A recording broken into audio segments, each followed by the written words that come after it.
அதெல்லாம் ராஜி சூப்பரா எஃபோர்ட் போடுவாங்க. அவங்க ஆம்பிஷனே ஐபிஎஸ் ஆகிறதா.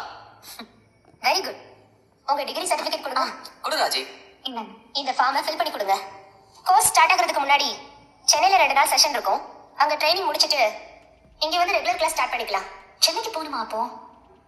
ஆனா இது முன்னாடி என்கொயரி பண்ணப்போ சொல்லவே இல்லையே. இது புது ப்ராசஸ் மேம். ஓ, அது ஒன்றும் பிரச்சனை இல்லை, அதெல்லாம் பண்ணிக்கலாம். நீ ஃபார்மை ஃபில் பண்ணு. அப்புறம் ஃபீஸ் பத்தி ஆக்சுவலா ப்ரோஷர்ல எதுவும் மென்ஷன் பண்ணல. ஃபீஸ் அரௌண்ட் 1 lakh ஆகும் மேம். இப்போ உடனே பே பண்ணுமா? இல்ல, சென்னை செஷன் முடிஞ்சதுக்கு அப்புறம் பே பண்ணா போதும். Okay madam. ராஜி, நீ ஃபார்மை ஃபில் பண்ணு, பாத்துக்கலாம். ஃபில் பண்ணுமா? அதெல்லாம் பாத்துக்கலாம். நீ ஃபார்மை ஃபில் பண்ணு. சென்னைக்கு எந்த டேட்ல போகணும்? ரெஜிஸ்ட்ரேஷன் ப்ராசஸ் இன்னும் கொஞ்ச நேரத்துல கம்ப்ளீட் ஆயிடும். நீங்க நாளைக்கு கூட சென்னையில செஷன் அட்டெண்ட் பண்ணலாம். Okay madam. 1 லட்ச ரூபாய் சாதாரண விஷயமா? அதெல்லாம் நான் பாத்துக்கிறேன் ராஜி. உன்னால முடியாது. ஏன்?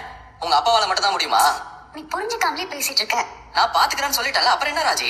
பணத்தை பத்திலாம் நீ யோசிக்காத. முதல்ல நம்ம சென்னை ட்ரைனிங்க முடிச்சிடலாம். நாம போன தடவை சென்னைக்கு போன கதைலாம் ஞாபகம் இருக்குல்ல உனக்கு? வீட்டுல எம்பட்ட பிரச்சனை ஆச்சுன்னு பார்த்தல. அதெல்லாம் நல்லாவே ஞாபகம் இருக்கு. அந்த மாதிரி எல்லாம் இந்த தடவை நடக்காது. எதுக்காக சென்னை போறோம்னு வீட்டுல சொல்லிட்டே போலாம். அதுக்கு அலோவ் பண்ணுவாங்களா? அதெல்லாம் பண்ணுவாங்க. நம்ம இன்னைக்கு நைட்டு சென்னைக்கு கிளம்பலாம். நான் போலீஸ் ஆகிறதுல என்ன விட நீதான் ஆர்வமா இருக்க போல. ஆமா, பின்ன நம்ம வீட்டுல ஒருத்தி ஐபிஎஸ் ஆனா அது எனக்கு தானே பெருமை. ஆனா எனக்கு கொஞ்சம் பதட்டமாவே இருக்கு. ஒரு பதட்டமும் தேவையில்லை. ஜாலியா சென்னைக்கு போலாம். அப்புறம் அங்க கோர்ஸ் ஜாயின் பண்ணலாம், படிக்கலாம், ஐபிஎஸ் ஆகலாம். என்ன இது எல்லாமே நடக்குமான்னு யோசிக்கிறியா என்ன? நீ என்ன நம்புறல? நம்புறேன். அப்புறம் வேற எதை பத்தியும் யோசிக்காத. ராஜேஸ்வரி ஐபிஎஸ் ஆகுறது கதிரவனோட பொறுப்பு. எனக்கு ரொம்ப பசிக்குது, ஜூஸ் அது குடிக்கலாமா?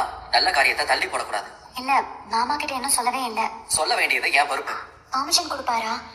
அதை வாங்க வேண்டியதும் என் பொறுப்பு தான். நீ கவலைப்படாத. 2 பேரும் கார் ஓடி வருவீங்களா? ஆமாப்பா, போனோம்.